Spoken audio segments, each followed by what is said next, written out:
All right, y'all. Here we are for another episode of the Discussion Board Podcast. This right here is a special edition. We definitely going to get into what's going on and the death of George Floyd. We would be remiss if we didn't have an episode discussing this topic. And I just want everybody to know that we are still going to drop content. I just want to have something that's out there for y'all, that's uplifting, that's encouraging. Just something to look forward to rather than just watching all the destruction and the violence that's going on. So definitely wanted to be kind of an outlet for everybody out there. So we're definitely going to keep it going. But this one right here, this one is for George Floyd.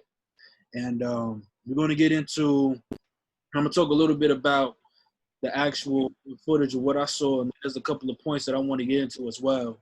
But just looking back at all of the events that have transpired, and I'm just sitting there like, this can't be life, and it's nothing new. We've seen it before, but the magnitude of which this is, man, is just unreal. It's ridiculous. And to actually see what was happening, like this man was killed from having a knee on his neck, excuse me. And the officer is just standing there, like just sitting there for over 7, 8, 9, 10 minutes, whatever the case is. Even after Floyd was lifeless, unresponsive, he still continued to leave his knee on his neck, and that's just straight inhumane. You see what I'm saying? And there's no justification because Floyd was made in the image of God. This was a child of God, man. And that officer took one of God's creations off of this earth, and there's no justification. There's no justification. And in the manner in which he did, definitely no justification. And there's a couple points I want to get into, and I'm gonna let y'all go ahead and follow me after that. And I want to look at the argument that people are making when it comes to black on black crime. I hear that one a lot. Yeah, I got something for that. Yeah, I know you're Reeve. You know what, Reeve? I think you're gonna go last, bro, because I know you got a lot to get into. So we're gonna get what we got to say out the way first, and then you go ahead with the anchor for the victory lap. But go ahead, bro. No problem. I like that. I like that. Yeah, black on black crime, and I'm sitting here and I'm like, yo, y'all gotta understand that we realize that this is an issue, and we've already made strides to combat that. Like, you have a whole bunch of athletes, rappers, musicians, influencers that are sitting here and they're trying to reform what's going on in these neighborhoods, and they give back to make sure that these kids growing up have opportunities that they never had, so that way they don't have to pick up a gun or don't have to go out killing each other, things like that. Like, I was watching an episode the other day on YouTube where Nipsey, he has started 2 programs, and I bet you a lot of people don't even know this. Nipsey Hussle started Vector 90, Vector 90 and Too Big to Fail. And with those 2 organizations, one with Too Big to Fail, he gave this is him STEM programs in the neighborhood for inner city kids, right? Over there in LA where he's from. And then with Vector 90, this was a facility that he built to where entrepreneurs can go in and start investing on ideas or building on ideas like apps, programs, whatever the case is. That was a space for them to work and operate. And then at the end of it all, sometime during the year, he would have his own version of Shark Tank, to where he would have those entrepreneurs make a pitch for him and his friends, and they would invest in 4 of their ideas. So there are things out there that are trying to reduce what black on black program. We have sports activities that people are getting. We have after school activities, the PALs, the YMCA, stuff like that. We're trying to get kids off the streets and to make sure that they have hope for a future. You see what I'm saying? And they're not in the streets getting big or whatever the case. So I don't even want to hear that, because we're trying to find solutions to it. Next point I'm gonna get into. I hear this one all the time too. All lives matter. Dudes is crazy. I was watching Laura Snap yesterday, right? I was watching Laura Snap yesterday, and they had a peaceful vigil in PA, right? And this white dude walked in there, automatically strapped on his shoulder, talking about all lives matter. And I'm sitting there, I'm like, yo, this guy, first of all, he's disrupting the peaceful protests. And second of all, yes, we know that. You know what I'm saying? Like you don't gotta tell us that all lives matter. We know that. That's not the issue here. And I like what Phil shared on his Facebook. It was a quote saying that saying all lives matter as a response to Black Lives Matter is like saying the fire department to spray down all houses in a neighborhood, even though only one house is on fire. Because all houses matter, yes, your house matters too, but your house is not on fire. You see what I'm saying? Like, we understand. It's not, what we saying is that we out here dying for reasons we should not be dying for. People are finding ways to justify it, and they're getting off. They're not facing justice for it. That's what we saying. You see what I mean? Like that's just ridiculous. And then third point, this isn't just about George Floyd. You know, for those who think that this is, you're completely mistaken. You're not definitely wrong, but you're mistaken. That it's not just about George Floyd. He's the most recent case, but this has been a reoccurring issue for decades. You see what I'm saying? This is something that's been going on for far too long. And I got a case for y'all. I was watching this documentary on Netflix called Trial by Media. And one of the episodes was talking about a young African American man named Amadou Diallo. Now, this is like, you know, the basketball player Amadou Diallo, but this without the H. And he was from Guinea. That's you, Reef, West Africa. He was from West Africa. And he lived in the Bronx for about 2.5 years, right? And one night, this is back in the, I think it was like 1999, he was on his way to his apartment. And he was standing in the vestibule of his apartment, which is like the hallway between your front door and the sidewalk.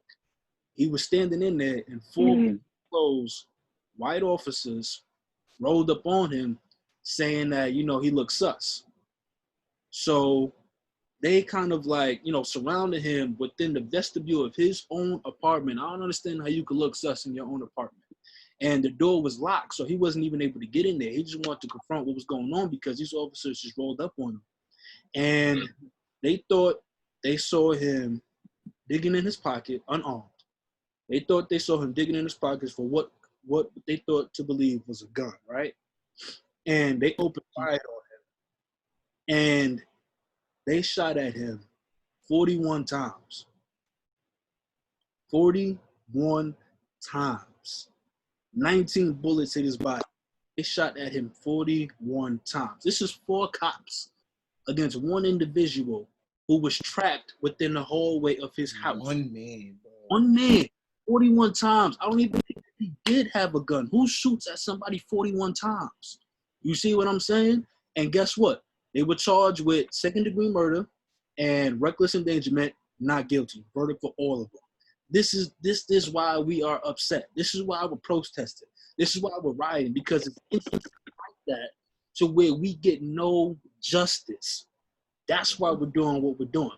You see what I'm saying? It's not just about George Floyd. It's about what happened before, and it's to prevent what happens in the future. You see what I'm saying? Like, people need to wake up, man. 41 times, and not one of them served the sentence. No bid. Like 41 times. Think about that. And it's the last point I'm going to get into, and I'm going to let y'all go ahead. What I think needs to happen, you know, obviously with the protests and, you know, change and everything like that, but I like how D. Wade put it. He said, justice will not be served until those who are unaffected are as outraged as those who are. And I think that we really need to reach, excuse me, the young white males who are made, who the system is really made for. You see what I'm saying? So, like, the system is really made for those to prevail in it like that. And we need to reach those. How? I don't know.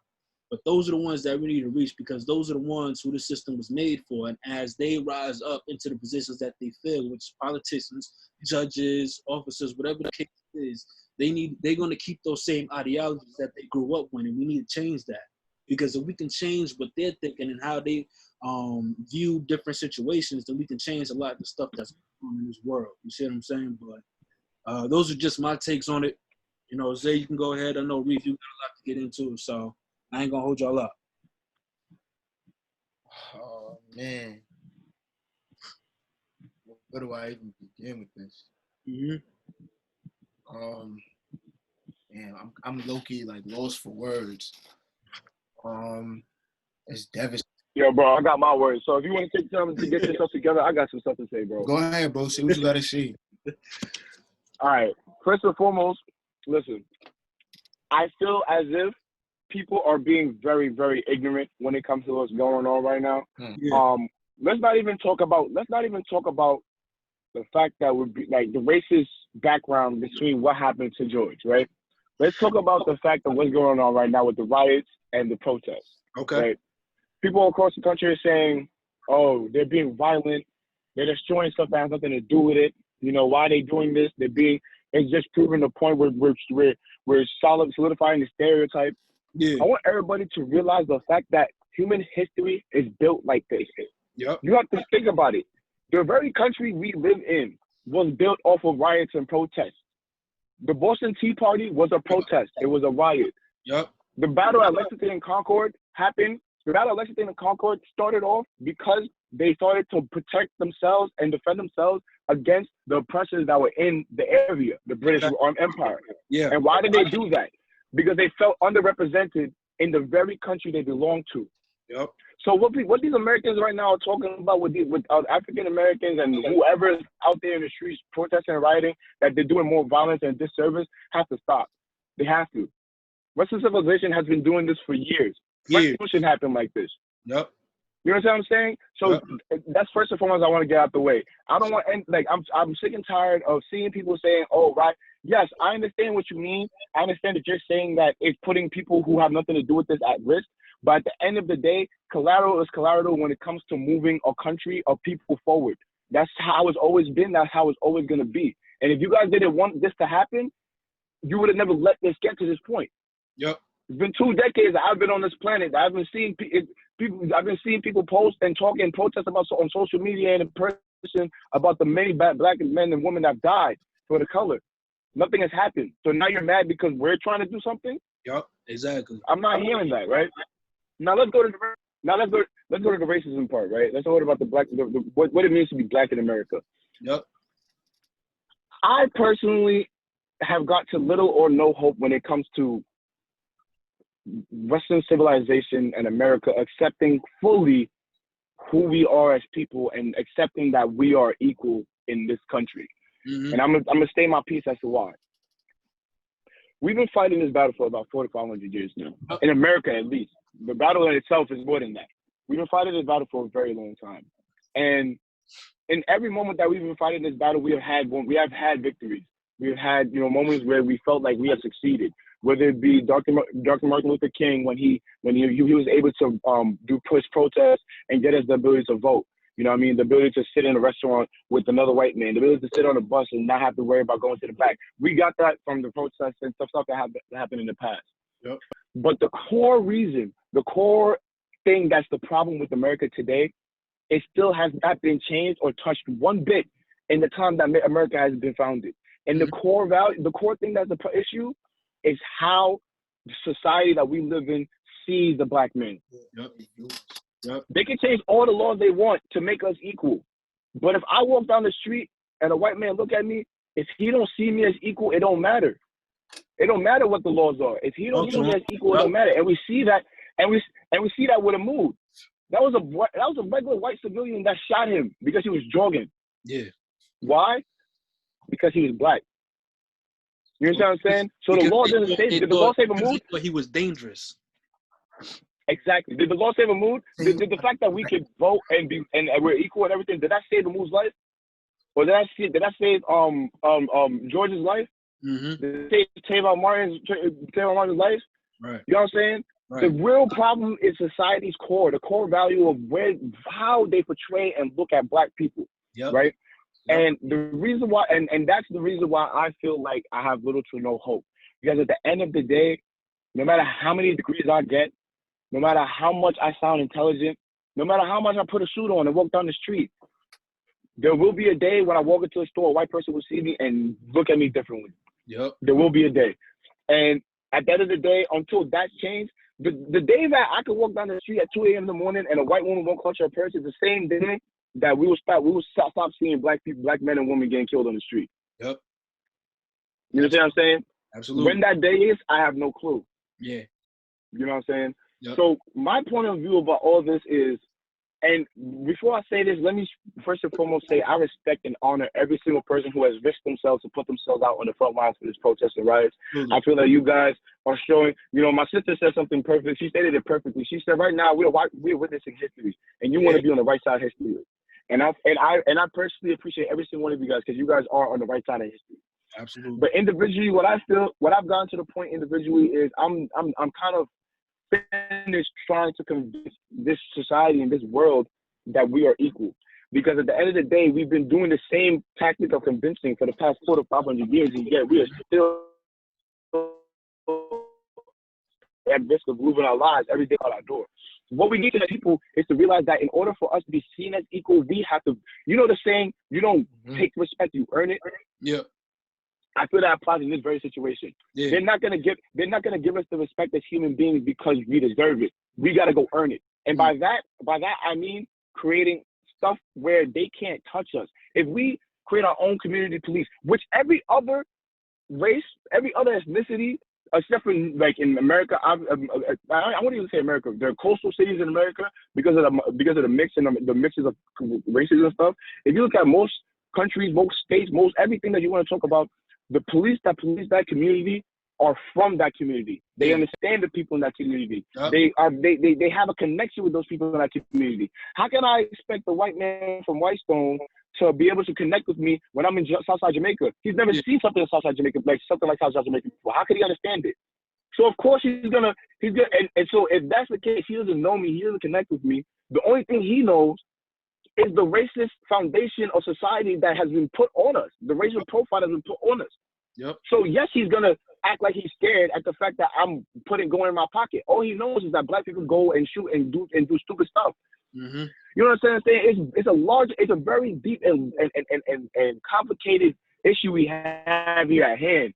And the fight to get us to be equal between races is not something that's gonna be won in a couple of months through protests. You know what I'm saying? Yeah. And at the end of the day, I just personally feel like I'm not willing to wait for years for protests to work while my life is still at risk every day I walk out of the street. I want to be able to say I'm safe. And the only way we as people can say we're safe is if we have something for ourselves to say we're safe. Mm-hmm. I'm not saying segregation, right? I'm not saying that we should like be mean or rude to people who aren't black. What I'm saying is there has to be a sense of the black community having something to build off of. Yeah, I know what you mean.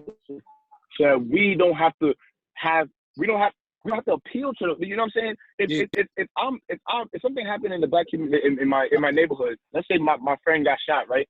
And I'm trying to gain his help. There's no help in our community. There's no one that's gonna really come to, like, we can't. There's no something a black hospital. The hospitals we take them to are the hospitals are white hospitals. You know what I'm saying? Like, we don't have anything for ourselves, so we have to depend on Western civilization for us. You know what I'm saying? We have to build our own. When we build our own, I feel like we in turn will get the respect that we want. And so that's how I feel about the whole thing. But when it comes to how everyone and police and everything has been, discriminating and violently hurting and killing us, that's something that we have to realize is like, that's the part. It's not like some simple thing. It's a deeply enrooted inside the culture of America. Like I said, the day that a white woman doesn't look at me at 2 a.m. on the street and clutches a purse, the day she doesn't do that is the same day I can walk out and not fear my life getting taken from me. Right. That's the day. Yo, Reef is so right with that. Yeah. And also, it stretches beyond just the police force, as Reef was way beyond the police force. Way beyond the police force, because every day I go on my social media, it's this racism. You aren't born with it. It has to be taught to you. You know what I'm saying? Yeah. And the Caucasians that teach their kids those things wind up being in the police force. And then they wind up hurting us as Black Americans because what they was taught from when they was young, that's what they bringing into the police force. Recently, some girl from New Haven, I can't remember her name right off the top of my head, but she had said something in there and she got exposed for it. She said, oh, it's not even that serious, like you guys are doing too much, you know what I'm saying? And she would never understand where we're coming from as the African American because she doesn't have to deal with that. Yeah, exactly. You know what I'm saying? My best friend. She probably never. Some of these people never even went to. I went to college, and there's some people I know that said that. Oh, I've never went to school with a black man before. Crazy. How could you expect someone like that to understand me? You know what I mean? How could you expect someone to understand me? It's crazy though, because my best friend is Caucasian. His name is Vincent. That's my best friend. He doesn't stand for none of that. So you see what I'm saying? Like, because he knows. It's not all Caucasians that are racist, but the ones that are in power. For example, Trump. You didn't have. I just seen a video just now on Instagram where he was mocking George Floyd. Like, come on, bro, you can't do stuff like that because you being the leader of our country. When the other police officers see that, they gonna feel like it's okay. I also just seen they said $100 if you kill a nigger and $50 if you kill a Mexican. How you bidding on this? $100 if you kill a nigga, $50 if you kill a Mexican? Like that can't. We can't do stuff like that. Trump already put a contract on. I'm gonna piggyback off of what you were saying, Reeve. We really need to create our own society because if this is gonna continue, which it is, and you feel me, as I was saying, we gotta try to find something to you feel me, combat it, to destroy it. We're gonna keep living like this. We're gonna keep being in riots. You know what I'm saying? We're gonna keep having to loot stores and everything just so that people hear us. And the crazy real thing, bro. I was right now. Yo, wait, hold on. I was literally just telling my sister right yesterday because I remember we were discussing about you know, the protests and everything that's going on, and she wanted to partake in the protests and everything. And I told her, I'm like, as much as I respect and honor that, I'm sitting here, I'm thinking to myself, if she goes over there and God forbid loses her life, or God forbid loses a limb or anything, and something happens to her, how frustrated, how angry, how emotional I would be if next week or next month or next couple of months I see another black man getting shot and killed. What did my sister do that for? What did she go through that for? You know what I'm saying? And so it's like right now we're at a point where I feel like black people and people who are trying to liberate the black people are running out of options. We tried everything. We tried a lot. You know what I'm saying? So right now, I feel like it's past us trying to build with them, but build ours and then come to them. You understand what I'm saying? It's two different things. If trying to build with them won't work if they don't look at us the same. If we come as the same, the same way that all these other ethnic groups have come as the same, they can't really do the same things they're doing to us now. You know what I'm saying? And I wanted to make one more point. When Isaiah was talking, I forgot what you had said. But if you keep talking, I'm gonna remember. I forgot what you had said. Yo, no. Go ahead, Isaiah. No lie. It's really crazy out here because even after the whole George Floyd thing, you would think that the police would simmer down a little bit. Well, I'm still seeing cops doing some of the craziest things to black people. Even the Caucasians. That was my point. Even the Caucasians that are standing up for us, they trying to end them too. Like, yo, what's really going on? What is really going on? That was gonna be my point. So that's another big thing I have that's an issue with what's going on right now. Yeah. The people, you guys, like, what you guys have to realize is when we're doing all these convincing and we're trying to talk to these people to try and make them make sense about what's going on right now, you have to realize that people are only going to understand if they want to understand. They're going to get to the want to. I'm going to sit here right now and blatantly say the people who have the power, the people who have the impact on the society that we live in right now do not care. They do not want to listen. They do not care about what's going on right now. If they did, we wouldn't even have a George Floyd. If you want to be honest, we wouldn't even have a George Floyd if they cared, because this would have been solved years ago. This would have been solved years ago. So the problem right now isn't, we just got to make them understand. They don't want to understand if y'all didn't get it yet. So right now what we need to do is to get people who do understand and do care in those positions. Whether they be black or white, it don't matter. But those people need to be in those positions because the people in there right now do not care. Either they do not care or they care more about their job and how much money they're making, so they don't want to risk it. Yep. You know what I'm saying? And it's the same problem that we have with a lot of these other coaches and people in power, like people who have official positions. They're just either they don't care enough or they're too scared to say anything because they love their job and they love this. Yep. And that's the problem. Yep. And then with the people who are good, like, you know, we talk about, there are good cops, you know, there are, you know, positive, you know, white Americans in this world, which is completely true. I completely agree. There are. I personally know cops myself, and I know that for a fact. Yeah. But you know what the issue is with those people though? If you're not a part of the solution, you're a part of the problem. Yeah. If you know that you personally would never do the things that these cops are doing, why are you guys as a group not banding together and going to your higher ups, talking to us and saying, listen, we need to change the way that we're teaching our cops. Or listen, the people that are policing in this neighborhood right now, the people policing this neighborhood right now aren't from that neighborhood. They're not going to understand. Can we start hiring people from that neighborhood so that they can be connected with the community? These cops, these people that are within the police community need to start doing something. I told my dad the other day, how much you want to bet that if what's his name that killed George Floyd never got arrested, never blew up, the next day he would have went to work and his coworkers would have been dapping him up and getting a cup of coffee together. You know what I'm saying? Right. Everything would have been straight. Yep. It doesn't matter enough. You gotta we need the people that are neutral to start doing something. We need and not just anybody on the street. The white people and cops that are neutral need to start doing something. Because at the end of the day, your voice matters.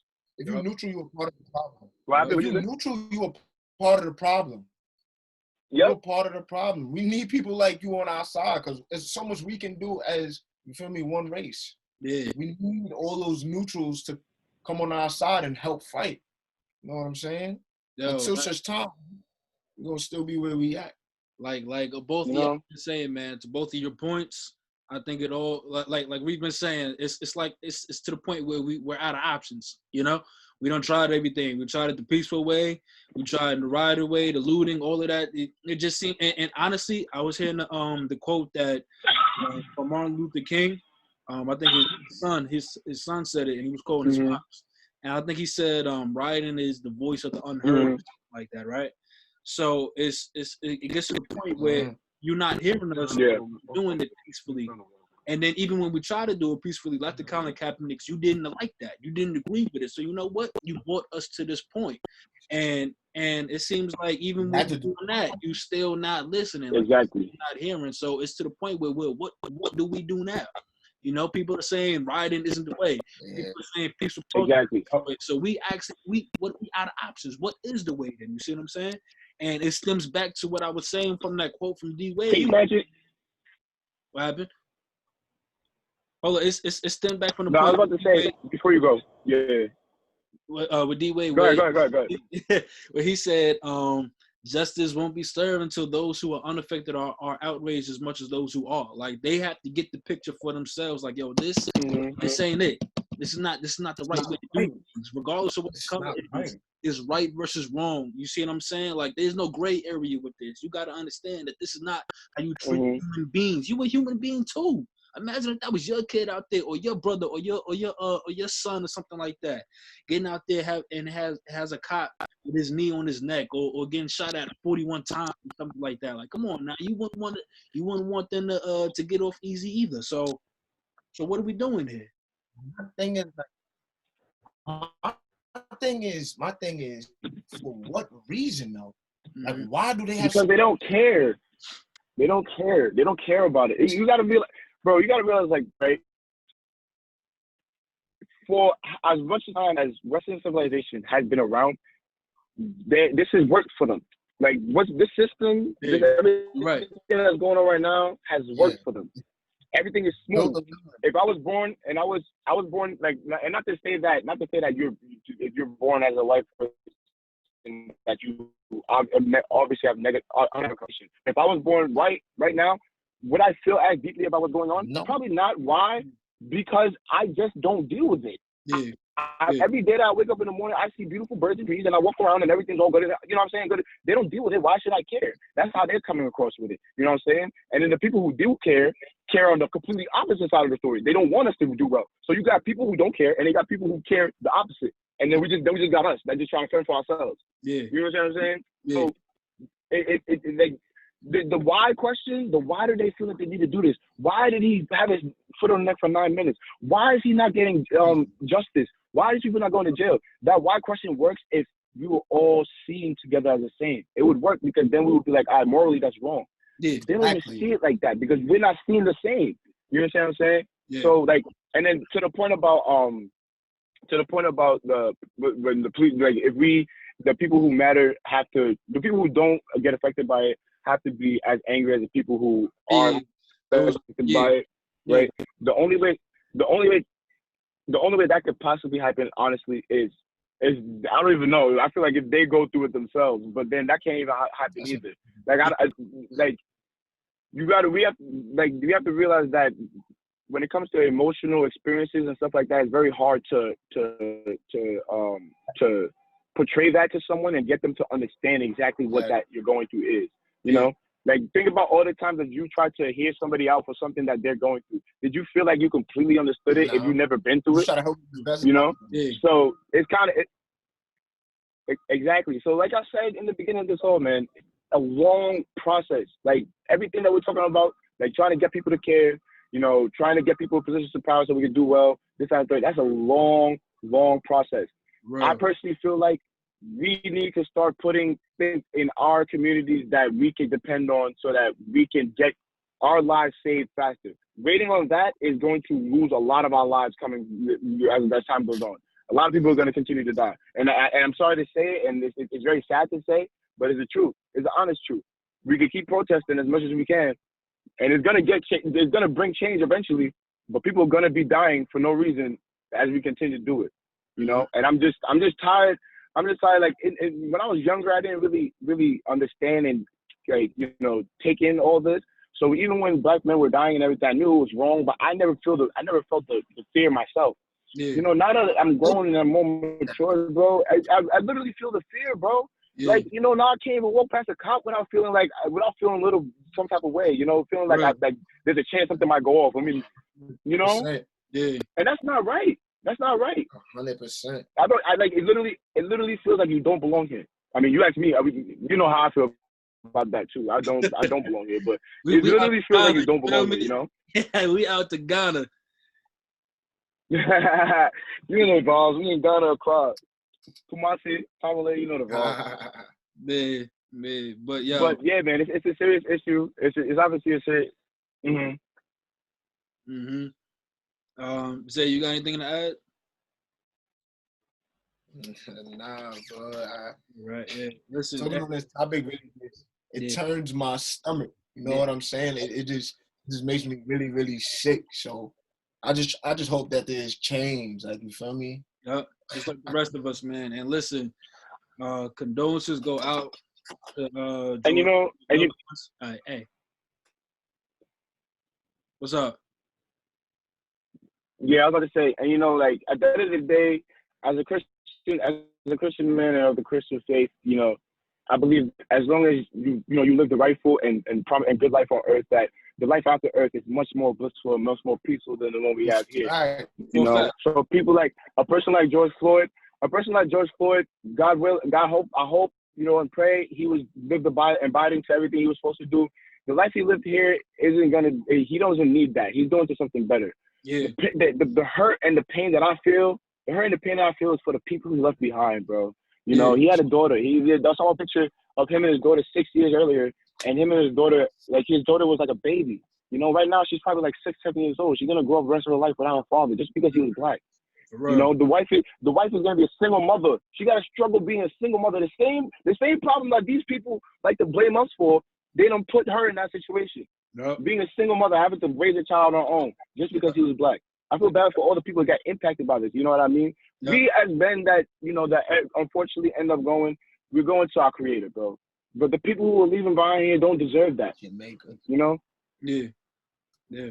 And so, to that point, he he was heavily involved in missionary work, because I know a couple of Christian rappers that know personally. So yeah, man. But like I said, condolences to the family, for real, and all his loved ones, man, because that's a beautiful soul that they lost. For real. Amen. For real. Hey, but we gonna continue to pray. We're gonna continue to have hope, because this is not in our hands anymore. You know, this is above us, and that's we can only turn to help us figure out these situations for real, and have peace, a sound mind. Amen. You know. But yeah, we definitely had a good episode. Like I said in the beginning, we're gonna keep dropping some more content. You know, for real. We're gonna keep dropping some more content and getting some things out there for people to watch. You know, just to kind of get their minds over things for a little bit. The first episode of the breakdown is coming sometime this week or next week, but it's gonna be out there. But hey, man, I love y'all. Y'all be safe in everything that you do, for real. Bro, love you too, Brody. Yes, sir. You too, bro. Love. Stay safe. Thanks.